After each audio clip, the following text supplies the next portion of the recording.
Hello everybody, Charr is here, and in today's video I received yet another in-game request to post a very particular core engineer build for a Charr. This request was given to me by Heist Scream, which by the way that is an interesting name, I love it.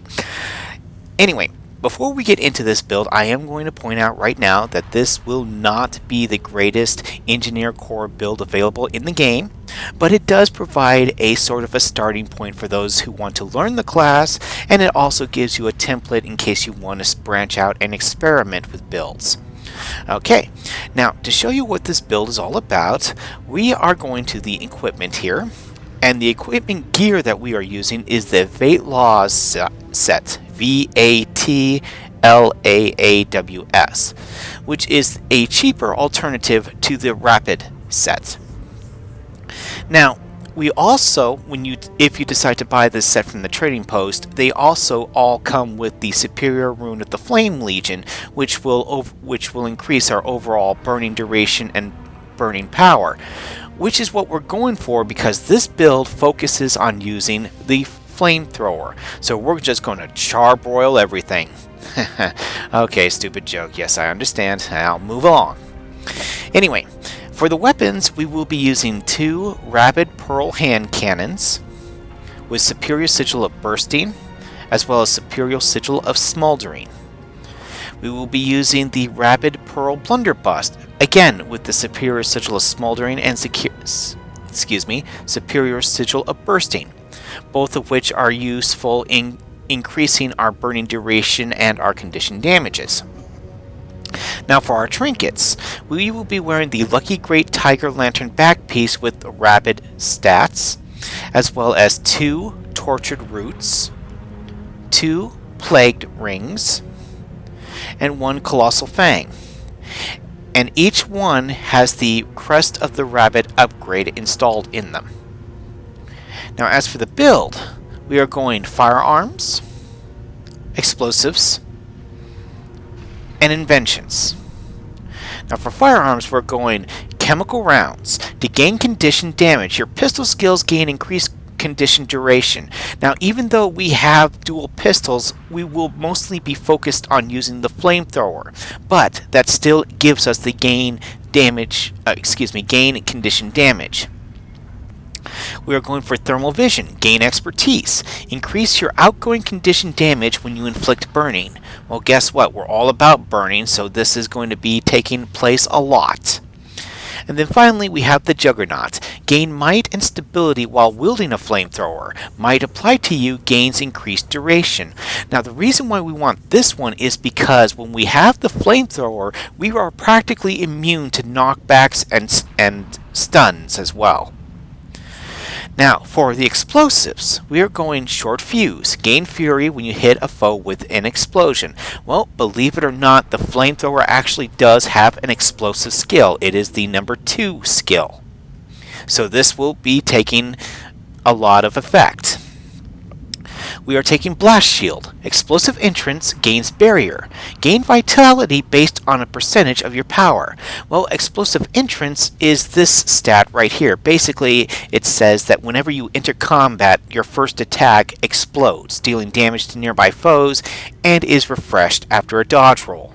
So, essentially, regardless of what attack we're using, it is going to cause an explosion which will trigger this, as well as this. Now, if you decide to use, for example, a flamethrower auto attack for your first skill, you can then follow up with the number 2 skill and get a secondary explosion. And therefore, you would trigger these again. Same is true with the big boomer here, or boomer, excuse me. Deal increased strike damage to foes with a lower health percentage than you. Hitting with an explosion heals you for a few seconds. Now remember what I was stating about those 2 explosions? Well, this just gives you even more survivability. Now for the inventions, we're going automatic medical response. Heal skills are recharged when you're struck while below your health threshold. Again, this is another survival trait. We're also using thermal experimental turrets.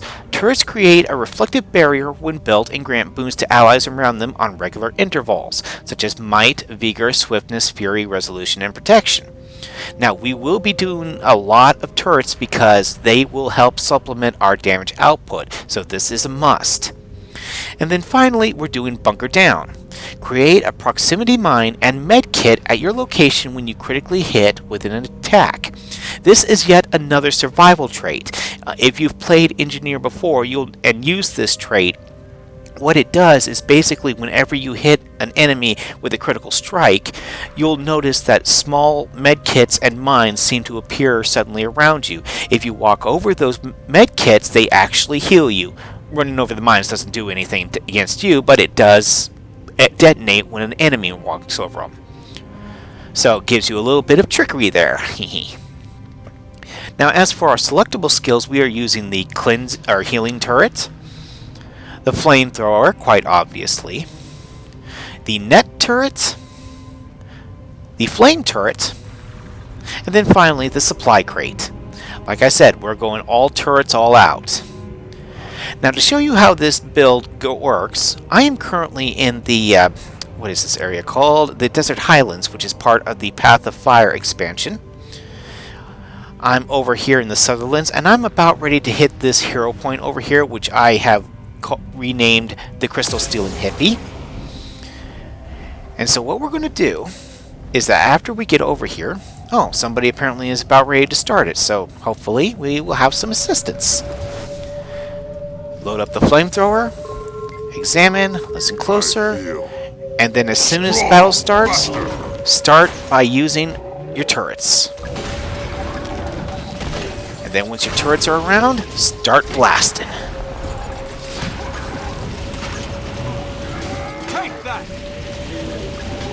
Now, you do want to move around a little when you're doing this because you want to be able to collect those med kits to keep your health up. This build does not have the greatest armor on it. And as you've noticed, the Crystal Stealing Hippie here has hit us several times with that ground pound of his, which has a tendency of knocking players off this platform. Well, that is why we have the stability here while we're wielding a flamethrower. It makes us immune to that, so we can stay on here as long as needed until we beat this guy.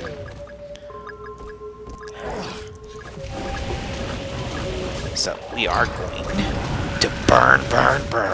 Place another turret. Place one here for our ally. And just keep burning. And this is the explosion. Boom. You'll notice my thermal visions and big boomers are constantly triggering because we are using the Flame Blast explosive.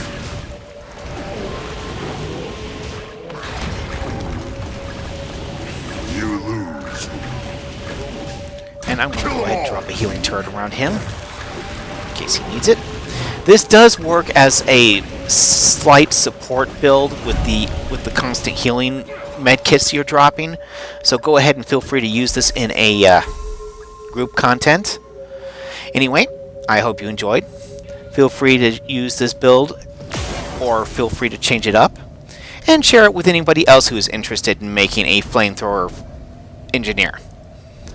Anyway, I hope you enjoyed, and I already said that. Well, enough of that. Get to burning. Happy gaming.